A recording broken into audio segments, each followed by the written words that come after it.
There you go. It's just that easy. We're already live. What is up, everybody? Happy Saturday morning. It's Biscuits and Gravy. That's Frederic, it. how the God, hell this are you, is man? man. You know what? I'm actually really damn good. I couldn't Yeah? complain. You know, I've been I've been really exploring this date nap thing. It's pretty good. Uh-oh. We got It's some pretty dating stories from Uncle Fred. not yet, but your boy's getting prepped. I got maybe one today, a meetup, another one Sunday. You know, Okay. I've been using my powers for good. So Uh, I see. Tell us all about those powers, Uncle Fred. well, I mean, I since being back out here and making an effort at it, I've learned a lot, and it's the game's different out here in the Denver metro area The than it was. game. Well, I mean, it's a friendly match, Right. but no, I mean, it's interesting.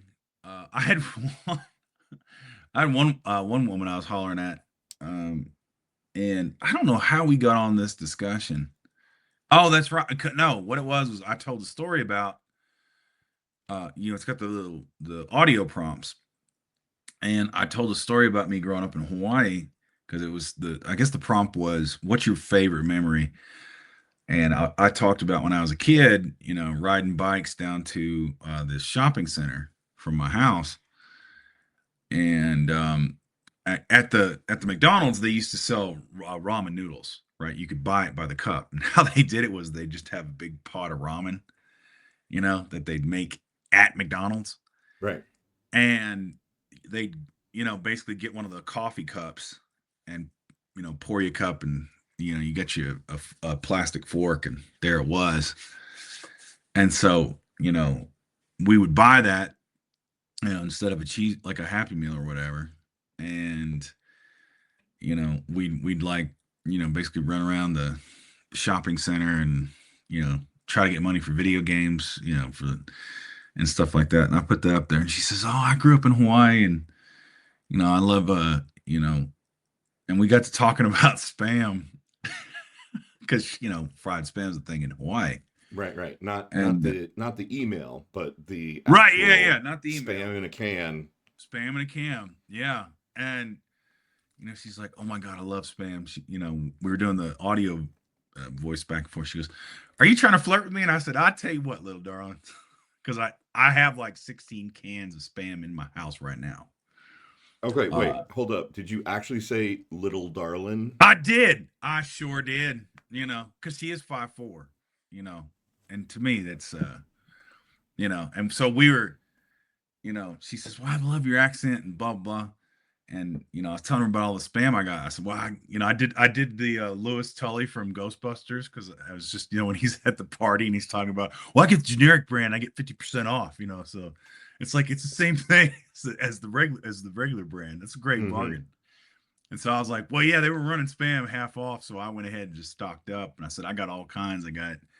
I got the low sodium, I got the with the bacon, I got the maple and teriyaki." And she's like, "Oh my god, they make maple spam." And she said, she goes, I want you to bring me one of those." I said, "Oh, I tell you what, little darling, we ever meet up in person, I'm gonna have a can just for you." I I mean, might be romancing these Colorado women with spam. with You know, spam, with spam. that's the new one on me, bud. Goddamn. Yeah, I That's mean, you hey, know, I'm romancing the bros out here with spam, but it's different. It's a different thing, man. listen. I didn't know you could do that with canned meat and modern women, but you know what? I'm sure glad that I can in this There, case. there you go. That's the name of an article. Canned meat and modern women. That's it. Listen, man, you boys out. I'm out here adapting. I'm doing what I can. I'm adjusting. You Mm-hmm. know, it's like it's like it's like the spiritual dating coach said, "Get out there, Pogue, and do what you can." Like I'm like Rudy going back into the game. What do I do? Right. Just What stay do I out do? What do there. I just run? Just stay out there. Just stay out there. You know, you got to report back on how the date goes with the spam lady. Oh, I'm hoping it goes real well because, like, man, she's, there's a little flirty going on there, and I'm like, okay, you know, and I'm like, yeah, all right, let's see how this works, like, but yeah, no, it's interesting just from like, because I've had a long break, about it's been about 8 years since I was really out in the dating scene. Yeah. Um, and I've never taken that long of a break before, but I've taken breaks, and I remember like when I was in grad school, and I was in aviation, and I was I was kind of dating off and on. Um, you know, you see the different dynamics that are playing out now because and it's probably the geographic area I'm in because Denver has a lot of successful professional women, and I'm on Hinge, so I think that's more geared towards like serious dating, which is what I want rather Right. than like hookup Right. stuff. But it used to be, I'd say 15, 20 years ago when, or whenever I first got on, even in DC, like for women older, which I am now, so late 30s, early 40s is kind of my dating pool. Or, I'm like even early 50s, whatever, is like a lot of women have children, you know, because they're from, marriages didn't work out, Right. Right. Uh, and that used to be a rare like a lot that used to be the norm. Is like most children, single moms, they have women or they have kids. Wasn't a lot of women that didn't have children, but man, it's about like half. It's like half and half now. Hmm. So you have a lot of like, and it's interesting because you kind of like, for me, just how I try to piece things together, like from the like that's my historical training is I piece it together from. I'm like, so you get women like, oh, I've traveled to 50 plus countries. I'm like, damn, girl, like I was in aviation and I didn't travel that many countries, you know, or they've got like these whole ass lives they built for themselves. It's pretty damn amazing, actually, to me. I'm like, holy shit, like wow. And so I think part of it's just like talking to these women and like, just the like, like their stories and what they've done, and and so there's a part of me that's just like, wow, women are amazing. Man, I'm gonna on behalf of the audience, I'm gonna give you a pass on women have built whole ass lives for themselves. It is biscuits and gravy, I mean, Uh-huh. this is where you get barely awake, uncaffeinated raw Frederic in the morning, Right, right. These and women out here have built whole ass whole lives ass for lives. themselves. I mean, you got to remember, I've been living like a damn monk for 8 years. Yeah, You step into the wider world, it's just, it's like, these women all have clothes on and they're beautiful. It's right. like, boy, They're what? wearing pants. They're wearing pants now. Like, like, what are these? What Crocs? What happened to the Crocs? Right, right. You stepping out in your Crocs and you're like, nobody wears these anymore? Nobody wears these anymore. Like, what? What's going on? No, but I mean, it's. I think it's interesting because it's I've literally dated at like the start of different times in my life, and then had stretches where I didn't, and sort of seeing, it's like you reboot the operating software, and you're like, all right, time to run the update, and you go, it's like, oh my god, it's 18 gigs. Like, shit, man, this is gonna take a while. Yeah, there's a whole lot of updating going on. You know who built a whole ass life for herself is Marjorie Taylor Green. I was wondering if he's gonna get to that. I was wondering if he's gonna slide that in there. I mean, come It's on, like, man. How can we not talk about Marge? man, I was just like, I, I was out. I went out to dinner with my sister last night, and she's like, Marjorie Taylor Green's resigning, and I said, Well, ain't that something? The poor dear. The poor dear. It's like she fucked around and found out. Boy, she did, didn't she? You Yeah. know, I mean, you know, and part of me is like, there's the cynicism part where it's like, is this a play for this? Is this a play for that? And but I mean, honestly, and again, I have to go back to where I'm don't ascribe intelligence and strategy where there is none. I Right. mean, sometimes it's just like, I think it's the same thing that happened to Liz Cheney, but in a different way, where it's like you get backed into a corner and you're like, oh, it's like, oh, okay, so they're really gonna hang on to this fool, you know. And I think a lot of I mean, I'm sorry, I think a lot of Republicans are gonna say that about have said that about Trump, like, oh, okay, these my colleagues are really just a bunch of punks and they're going to hang on to it. Like with now, I have way less sympathy for Marjorie Taylor Green than I did for Liz Cheney because Midge, she built him up. She spent her entire political career building up Trump, carrying water for him, and everything else. So I'm not sad about this at all. I mean, Yeah. it's just in fact, I sure hope her Democratic opponent is a former military guy, Right. and I hope it carries enough water for him to win her district. You know, I mean, I obviously when she resigns come January, they're gonna have to have a special election to fill that seat. Obviously, I yep, think that dude is gonna run to be the person that fills it, and I hope he does. I hope he wins. I do I hope too. they end up flipping that seat. I do You too. know, I don't have any empathy for her. I mean, No, I have empathy for all humans, but in this case, Kazim Rashid said something yesterday on Substack that I really appreciated him pointing out, which is, for 5 years, she was out there spewing the worst conspiracy theories, the craziest hmm bullshit, and she didn't worry for her life because while she was ragging on the left, nobody out there was coming for her. Nobody out there was no, threatening her life. 5 weeks, of doing the right thing for the victims of the survivors of the Epstein shit and kind of standing up, and she's got to drop out of Congress because she's getting so many threats and so much flack from the right wing. So, uh, you know, like the next time anyone talks about political violence, I think we need to shut any both sides shit down just right straight away because obviously it is not both sides. no. She's backing out of Congress because she cannot handle the heat of what she is getting now that she's the open enemy of Trump and MAGA.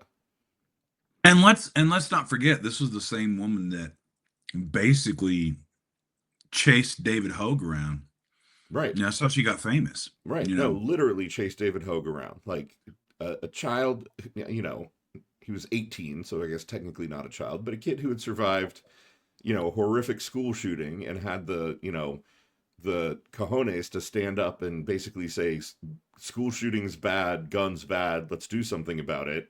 right? And she chased him around and made his life a living hell. And yeah, Calling I'm him like sure. a crisis actor and all this other stuff, and Yep, I'm sure he it's doesn't have much empathy for her. no. And I mean, I like the only thing I would say is like, and this kind of goes into a larger discussion about, um, because I've seen other writers that have bigger platforms than me. Of like, we have to give grace to MAGA. We gotta provide them space to come back because they were tricked and everything else. And Marjorie Taylor Green basically said the same thing, you know, when she went on The View. Um, and so now I'm like, okay, you've seen firsthand, Marjorie, like what this movement that you helped build is really all about. It's about violence, it's about intimidation, it's about oppression. You now have a spotlight. What are you going to do with it? Mm-hmm. How are you going to help undo some of this damage that you've brought about? And so if she goes quietly into that good night, you're just confirming what we all think. But if she comes out and says, yeah, I helped build this and I helped do this and I was wrong and here's what I want to shine, I want to keep shining a light on it, I'll grant her some grace, you know? Because I do, like, I do want to there is a part of me that wants to create space for these people to come in from the cold. And I think, we're the only way we're going to unravel this thing is you're going to need people that are in her position, like wherever they're at on the chain, right? To come in and say, yeah, here's what I helped do. And then I want to help undo it now. And so this is how it worked. And this is what I did. And that's the only way we're going to rip this thing down. But if you don't, but my thing is, you have to do that. You don't get to not do it. And then one day it pop up in 4 years and be like, well, I'm back. I don't want to be in politics again. And now that everything's great. It's like, no. Yeah. Mm-mm. Yeah. No, I mean, we got a lot of comments coming in the chat. Like people, most people, we're not having it, right? Like No. she's still racist. She's still anti-Semitic. There's a lot of shit she would have to recant. And honestly, I kind of feel about her the way I feel about some other folks who have fucked up in public life, which is, you had your turn, like there's nothing special about her that I need to hear. No. I'd love to hear apologies from her, but great, apologize. And we're still moving on. We're still going to find somebody else. Like we don't need you to live out your forgiveness and repentance tour in real time. There are other more qualified people who could run for Senate, who could run for House seats, who could, do anything. Go write your book and try to get your money, and then kindly shut up and let us never think about you ever again. I mean, here's the thing: is I'm all for her staying in public life. I'm all for her trying to say I was once do the whole I was once lost, but now I'm found. Right. That doesn't mean, to your point, Lawrence, that doesn't mean she gets to be, I'm going to be a senator now. Right. No. You don't get to be a senator now. You don't get to be, because that needs to be about legislation. I want the most qualified, boring people to be in Congress at this point. I want it to be like, man, Bennett, man, he really put forth that legislation that really helped, aquifers and, in the Southwest and this and that. It's like, I want it to be that again. That's where we need to get, where it's like they put forth this legislation, because I was talking with a buddy of mine, and one of the reasons homes are so expensive is because it's like, well, they only build McMansions, they only build these big things. But then the argument from builders is, well, building starter homes, there's no incentive for us because they're not profitable. Mm-hmm. And you heard the same thing with like Mamdani, who apparently now is like Trump's new beau. It's real cute the way someone posted, like, get somebody who looks at you the way Trump looks at Mamdani, right? Oh God, yeah.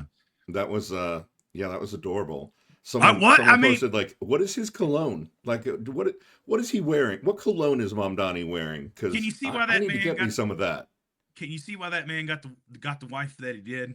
I mean, clearly he knows something about charming. I mean, I'm telling you, it's just like, and it's. But you look at that and you say, it's like the whole reason he's doing the grocery store thing is private enterprise tried to come in to New York City and open that up, and it wasn't profitable. They couldn't make it happen.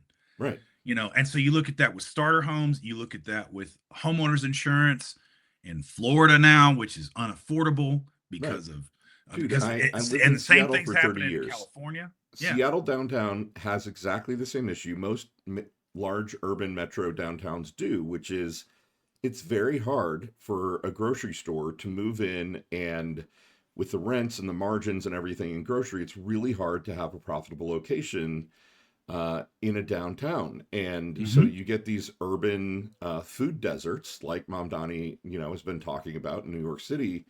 And so you need some kind of public-private partnership in a situation like that to help get, nutritious food, food of all kinds into these food deserts. And I got to say, my new little hometown out here, Fort Wayne, Indiana, recently announced a project where they are building tiny homes. Yeah. There's an area where they're building tiny homes. There's builder incentives to build these tiny homes, and they are going to be sold as starter homes for people. You could buy a whole ass house for like $40,000, and I mean, it's a small house to be sure, but it's going to be in a cute little neighborhood that has all the public services and everything available, and it'll be a way to kind of get people to get a foot in the door of home ownership. And we need all kinds of initiatives and ideas like urban grocery stores that are public private partnerships or tiny homes that people can actually afford as a way to get into the housing market. All ideas should be on the table at this point. Right. And we used to not be afraid of that in this country until anything that, until these crazy ass ideologues who kept trying to outdo each other got into the public space and then into our politics, where it's like any sort of government, any sort of thing the government actually provides, because, they took Ronald Reagan's crazy ass pitch of like, government is the problem. And they took that to its logical conclusion, which means no government initiative works. And yet the entire 20th century is built on government initiatives working, the New Deal, which basically kept this country running for 70 years and kept some kind of, like one of the greatest. I mean, and they've been trying to unravel it ever since. One of the greatest government programs in the history of mankind. You know, I mean, FDIC they're trying to get around until they need it, right? Because that was the big thing under Biden when all the tech banks were over, the was it over leveraged, and then suddenly it's like, oh, we need a bailout. Oh, we need a bailout. Gotta have a bailout. Like, but yet when we need something, like to your point in Fort Wayne, you're trying to build community. You're trying to build an infrastructure for people that you know need it. Yeah. I mean, hell, Norway's cut their homeless population down significantly because they basically said, okay, we're going to give them living arrangements, we're going to give them assistance, and we're going to give them, mental health care. They've been doing it for about, I think, like 5 years or something like that. Right. And Yeah. what they No. found, I love it that they were like, okay, how about what if the solution for homelessness was homes for everybody? What a and crazy idea. and the thing is, to their like the to what Republicans say, oh, well, then people will just be lazy and they won't want to do anything.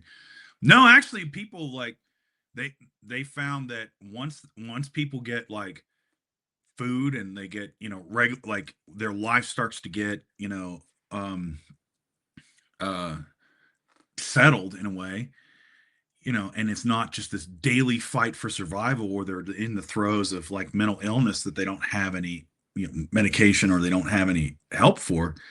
Most people want to return to the workforce. Most people want to return to productive lives. Right. Like overwhelmingly, Right. that's what they want to do. Shocking. It's almost as if like Maslow's hierarchy of needs is real, that when you have a home and you don't have food insecurity every day, suddenly you can focus on things like, what do I want to do with my one rare precious life? Right. It's like I'm not constantly focused on survival. That's like these jackasses that are like, you know, like the rejection of modernity is like, oh, we should all go back to homesteading and hunting and like living off the land and everything else. It's like, okay, so you basically want like 99% of your existence to be feeding yourself and keeping yourself warm. Like that's pretty like because that's what it is, right? Well, we could live with off the grid. We can live as like, have you seen what you had to do for salted meats? And like you've had to live that way. I mean, you know, I mean, unfortunately, for all this stuff that they're doing with, because apparently now nursing is not a professional degree. I Jesus did see Christ, that. man! Like, Chiropractic is a professional degree, but nursing is not. That totally, speech totally. pathology is not a professional degree now. So essentially, so you're gonna roll back all the things we've done in modern medicine that you MAGA boomers are gonna need Right, very, right, very soon. right. You Yeah, know, you know what? You know what we don't need more of is nurses. right? And it's like, and what the nursing associations of the country now are like, and hospitals are like, point of order, we actually do Right. need Yeah. more nurses. You Yeah. know, Confidential to anyone who would like to have any kind of decent health care for anything going forward. We do need more nurses. Please and thank you. yeah, it's like my mom lives in a memory care unit. It is a non. We got lucky and got her into a nonprofit. It's a smaller one. It was actually built in Castle Rock by three nurses at the turn of the 20th century, right? It was started over 100 years ago, Hmm. and so it's run as a nonprofit. Every single staff member there, except for maybe like the cleaners and the cook, is a nurse, is a trained nurse, because they have to be, Right. you know, because you're dealing with residents with special needs, because if they're, I got a call and, they said, hey, your mom's ankles are swelling up. We're not sure why. We have the doctor coming out, so we're gonna take a look. It's like, okay.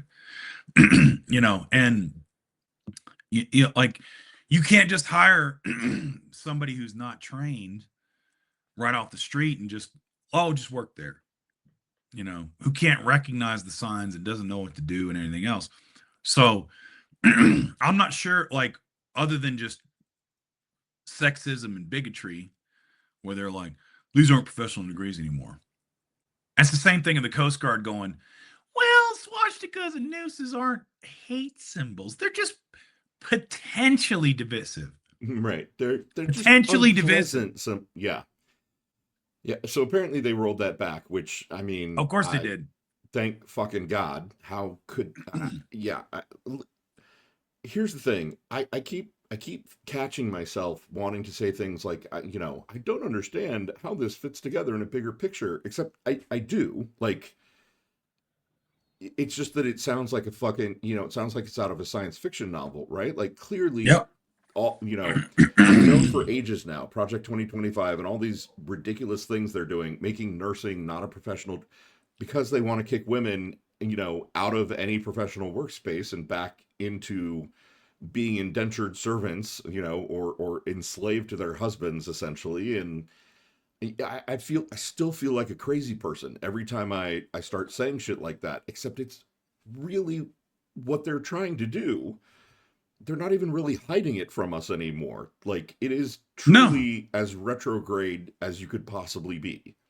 Well, and go back to my, kind of tongue in cheek response at the beginning of this episode, when I said all these women out here have built whole ass lives. Like, I'm sitting there, I mean, and that's what they're terrified of. Is you have these professional women who've built these careers for themselves, right? That have traveled around the world, that are in the workspace in big, big ways, right? Executives, vice presidents, or just, in not maybe they aren't in the C-suite, but they've been in their profession for a long time.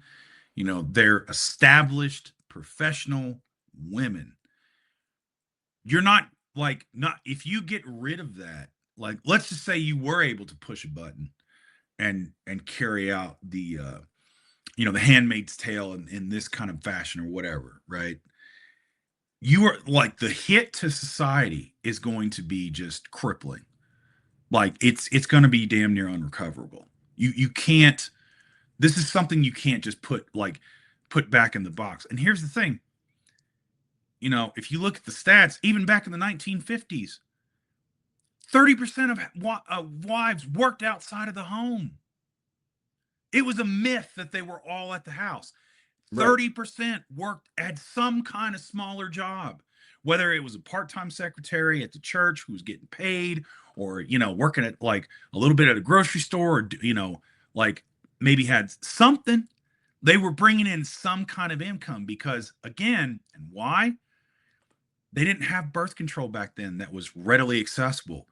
That's why you had all these big families in the 1950s, because who was the, like, how did you know, under the Warren Court and all that, like how did the push for birth control come about?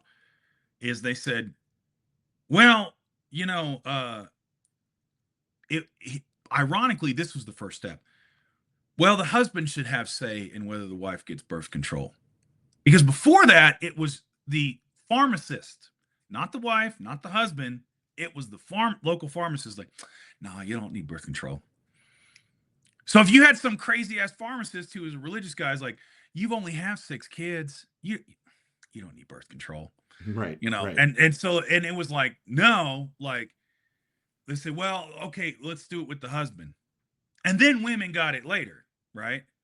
You know, because it had to. That's how it had to happen first, where it's just like, you know, you had husbands, you know, married couples, like, can we please just get this so we can stop having kids? We'd like to stop at 3, you know, because we can't afford 6, 7, 8, 9 kids, you know, God damn, I because hate the patriarchy. I know, right? It's terrible. Well, I mean, I you look at, I fucking how are we even? It is 2025. How are we even having conversations about, you know, right, nursing being a professional degree, or women having access to birth control, to birth or, you know, control. swastikas are bad? I when I How? was in, Why? the Marine Corps in '96, right? I had a guy who was in my unit uh, at SOI for training, and I won't mention his name, but his initials were pretty damn badass, right? They were War, WAR, right? That was his initials, and he'd gotten a tattoo on the back of his neck, right, with his initials. You know, and I was like, you know, how I got to talking to him about it. I said, damn, Devil Dog, that's pretty motivating for a grunt. And I said, you know, you're going all in, ain't you? And he says, oh, that's actually my initials. He said, but I damn sure, he goes, I wish I hadn't got it. And I said, why is that, man? He said, man, I had to go through this whole damn process where I got interviewed by the FBI. They took pictures so they could put in my record book, you know, because he was an Italian guy from northern New Jersey, right? Mm-hmm. They wanted to make sure, like, they interviewed his friends and family, everything. This is a private in the United States Marine Corps, and why did they do this? Because a lot of white supremacists get war because it stands for white Aryan race, Oh shit. and they thought he potentially might be a neo-Nazi or white supremacist trying to infiltrate the Marine Corps to get military training to take back to the militia groups, which they were monitoring. And so somebody flagged it. They saw that tattoo because he had it before he went in, and he's like, "Nah, man. Like, I had to go through this. Like, I went through it all in boot camp. Like, rounds of interviews with FBI. They interviewed my family. Like, and now I'm looking at the Coast Guard says, well, the swastika is just potentially divisive before they changed it. I'm like, how far we have fallen, man. How far we have fallen. Because you used to, if you were found out to be a white supremacist back in the day, you know, pre global war on terror, they kicked your ass out. Yeah.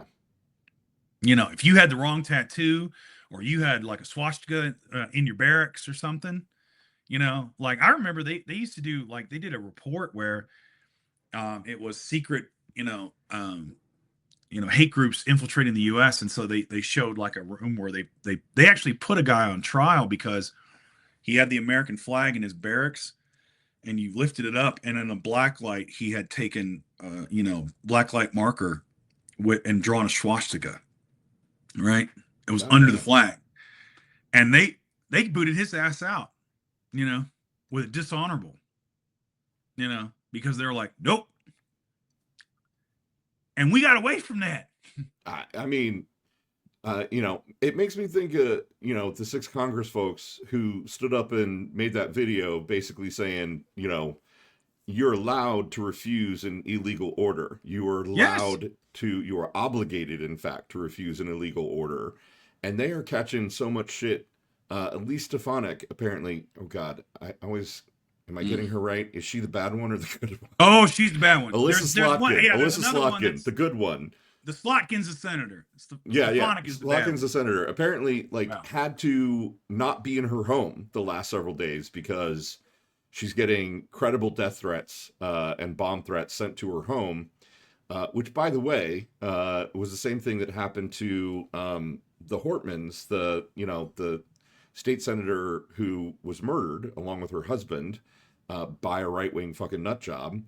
So yeah, I mean, this ties back to Marjorie Taylor Green, right? She's quitting Congress, kind of citing being abused in a relationship. A beaten wife is what she said, and come on, man. Marjorie Taylor I Greene mean, can't handle 5 weeks of standing up against Trump and MAGA. And these people, these 6 Democrats, are basically saying you're allowed to refuse an illegal order, and they're getting death threats and being forced out of their homes. And they're not resigning from Congress. They're not cowering in fear. Um, yeah, Chris Murphy made that video where he basically said, pick a fucking side. It's about goddamn time that people picked a fucking side. And Republicans we see over and over again are picking Trump yeah, and MAGA, and that is not America. no, and that's why I keep coming back to anytime, is we are going to get calls to move on. We are going to get calls that for the quote unquote good of the country. That when this is starting to end and this is starting to collapse, that and you get the bubbly tears, like, I was afraid for my life. Look what they did to Marjorie, and I had no choice. And to me, I mean, Mm-hmm. even with Marjorie, it's like, I'll grant you a sliver of grace, and I'll say that shouldn't happen to you. But what did you say when Nancy Pelosi's husband got attacked and hit in the Right. head with a hammer? Did you tell him? Did you tell people no when you went from the years you were in Congress and you were worth a couple 100,000, which is pretty good by my standard, and by everybody watching, and you're now worth 25 million, you know, Right. like, I mean, and now suddenly it's like, oh, you don't think that all the times you talked about Jewish space lasers and you talked about all this other madness, that these other folks didn't get this stuff, that they didn't get it, that they didn't get all this smoke? That's why I say we have to have truth and reconciliation. You have to admit what you did, and then you have to do something to reconcile it. Yeah. And Yeah. we have No. to hold that line. We have to do it with every single one of these MAGA influencers and political leaders. If it takes 10 years of hearings, then by God, it takes 10 years. Yep. You know? Yeah. I mean, Truth and Reconciliation Commission, Cheryl D just said Nuremberg style trials. We need the whole thing. We We need it need all. to, again, I've said this a lot. I know people probably get tired of me saying it, but we are at war right now. We just are pretending like we aren't at war. And, part of it is we're at war with Russia, right? There's a Yeah. massive misinformation and disinformation Yeah. campaign that has been waged against this country that has literally corrupted an entire, generation of politicians. And we have been owned and occupied on the inside. Like, tell me that Trump is not a Russian asset. Julie, your friend Julie Roginski has said this 100 times. If you were crafting somebody in a laboratory to be the perfect takedown from the inside It's Russian Trump. pigeon, stool pigeon, like, it would be Trump. It would be Trump. You couldn't craft somebody better. No. I mean, look at the fucking 28-point plan he proposed for Ukraine, which is basically Ukraine capitulate completely. right? Like, let's go back to the very beginning and go back to giving Russia everything, Right. yeah, Everything they want before the start of the war. I love it because here's what's so funny about that is like all the land that they're talking about, uh, you know, given to Russia is slicing off from Ukraine. They don't even occupy it anymore. The Red Army's been pushed, the Russian Army's been pushed out. It's like they don't even control that physical space. And so the Ukrainians would have to be like, okay, well, we'll withdraw, and I'm just like, boy, Trump, if you keep carrying water for Russia, it's just going to make the pain go on a hell of a lot longer for the Russians because I don't know if you know, but Ukraine's winning. Like they're yeah, they're going to win this thing the old-fashioned way by killing a shit ton of people through yeah, attrition.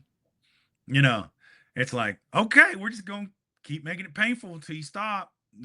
It's just we'll start bombing, like Russian infrastructure inside Russia until you quit, until you can't, until you literally can't fight anymore. You can't throw any more troops into the grinder, and Putin will because just like Trump, he doesn't care if it takes 1 million, 2, 3, 4. He don't care. If he gets to stay in power, that's fine. He didn't care.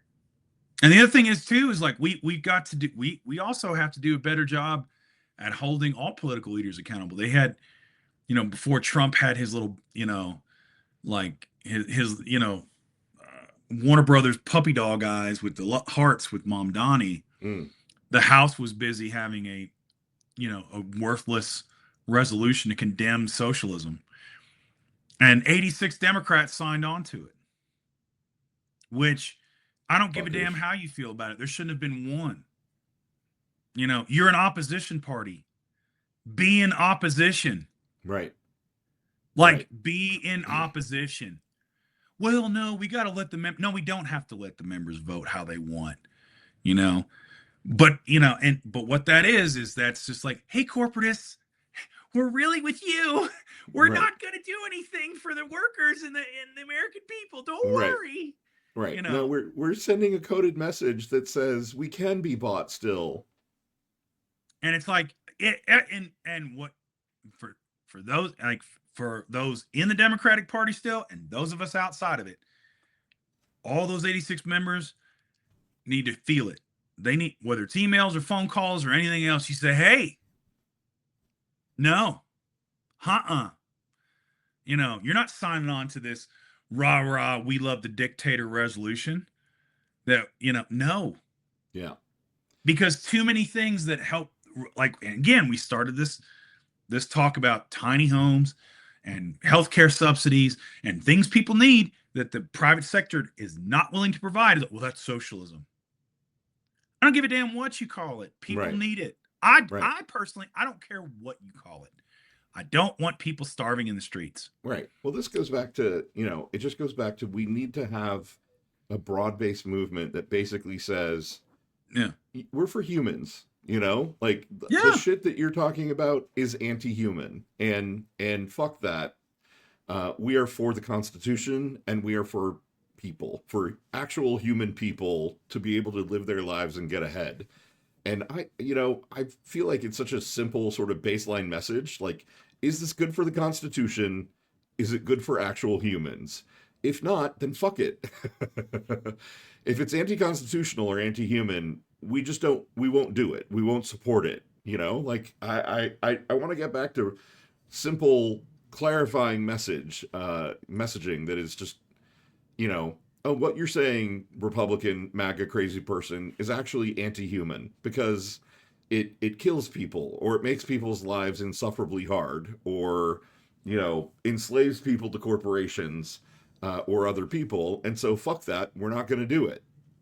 Well, and it's the I there was a great point. I'd done a live with your weirdo friend on Substack, and she made this great point. It's like Me Too came out, and the powerful got scared for a second, and they said, "Hang on, we need to find a new boogeyman."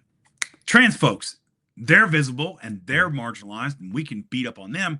So let's point the dirty stick at them. And so we just had Trans Visibility Day, Trans Remembrance Day, you know.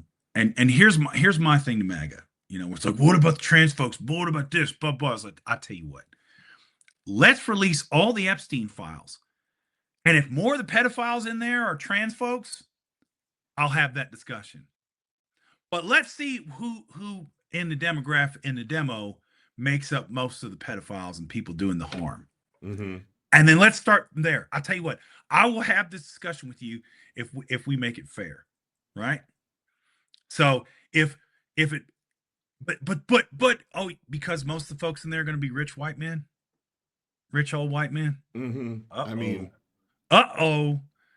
is that the culprit? It's like, I feel like we're in an episode of Scooby-Doo, and it's like, you know, it's like let's see who you really are, pedophile guy. It was MAGA rich whitey all the time. oh my God, I'm shocked, I say, to find that the MAGA Republicans are actually the problem. Like, what? You know, it's the, you know, and that's the thing is, and part of the reason we're talking about this, man, is because you're going to be gaslit to think even talking like this, you're crazy, right? You're not. They're trying to make, like, that's just part and parcel of authoritarianism and fascism. Yeah. It's just constant gaslighting. It's two things. It gaslights you into thinking what's insane is normal, and that that resisting it is futile, so don't even bother because they're too powerful. Look at what happened to Charlotte. They went in there, ICE went in there, and the citizens were ready, and they came out and resisted hard, and they're packing up. Yep. You know, it's just because people are understanding, like, wait a minute, there's way more of us than there are them. Ain't that something? You know, right. Go figure. Hey man, it's the top of the hour. I want to point out that that our buddy Julie Roginski's got a show coming up. I would rather go watch Julie than us. yeah, I would too. That's fair enough. You know, so we're gonna do a short biscuits and gravy this morning. We will be back next week with our actual shit together, probably. Probably. You know, we're still working the kinks out of it, you know. Yeah. But I mean, hey, and that's partially my fault, probably all of my fault, mostly, like 98%, you know. So I appreciate y'all. Thanks again, folks. I'll catch you later. Thanks, everybody. Have a good one. Take care. Bye. Bye.